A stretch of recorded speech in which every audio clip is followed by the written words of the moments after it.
our models show that that'll take about 40 years before we hit cumulatively 200 million tons of PV waste. The size of that is about 1 kilometer by 1 kilometer by about 100 meters high. Like, okay, well, how big is that? Is there anything that we can get our head around to understand how big 1 kilometer by 1 kilometer by 100 meters is? And so I chose to look at the Black Thunder coal mine, which is in Wyoming.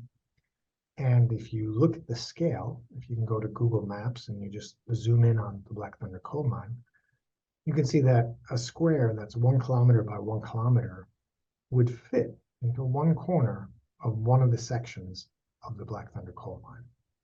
So that's 40 years worth of PV waste that would fit into just one little corner of one coal mine.